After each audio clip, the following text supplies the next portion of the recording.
ছিটমহল বিনিময়ের মধ্য দিয়ে 2015 সালের 31 জুলাই শেষ হয় দীর্ঘ 68 বছরের রাষ্ট্রহীন জীবনের অধ্যায়। এরপর পঞ্চগড় সীমান্তবর্তী জনপদে শিক্ষা, যোগাযোগ ও অবকাঠামোগত উন্নয়ন হলেও সরকারের কোটি টাকা ব্যয়ে নির্মিত বেশ কয়েকটি গুরুত্বপূর্ণ স্থাপনা আজও চালু হয়নি।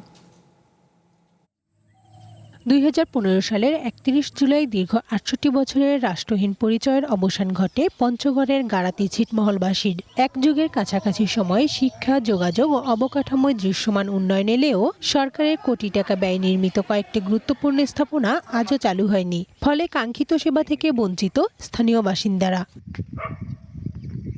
ভারত বাংলাদেশ স্থল সীমান্ত চুক্তি বাস্তবায়নের মাধ্যমে বাংলাদেশের অন্তর্ভুক্ত হয় পঞ্চগড় সদর উপজেলার হাফিজাবাদ ইউনিয়নের সাবেক গাড়াতি ছিটমহল। এরপর বদলে যেতে শুরু করে জনপদের চিত্র।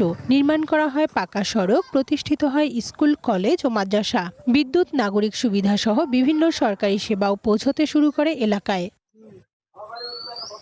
জীবনমান আরও উন্নত করার লক্ষ্যে এখানে নির্মাণ করা হয় একটি ডিজিটাল পোস্ট অফিস, একটি কমিউনিটি সেন্টার, একটি ডিজিটাল সার্ভিস সেন্টার, একটি মার্কেট এবং পুলিশ ফাঁড়ির জন্য অবকাঠামো। AKS অর্জন করল গিনেস ওয়ার্ল্ড রেকর্ডস।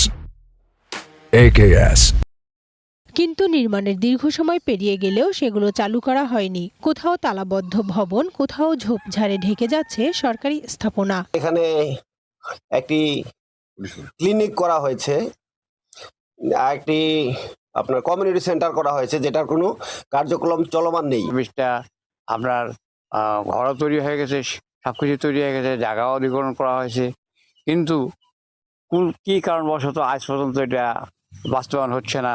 স্থানীয়দের অভিযোগ, কোটি টাকা ব্যয়ে নির্মিত এসব স্থাপনা ব্যবহার না হওয়ায় একদিকে সুফল মিলছে না সরকারি অর্থের, অন্যদিকে প্রয়োজনীয় সেবা থেকেও বঞ্চিত হচ্ছে মানুষ।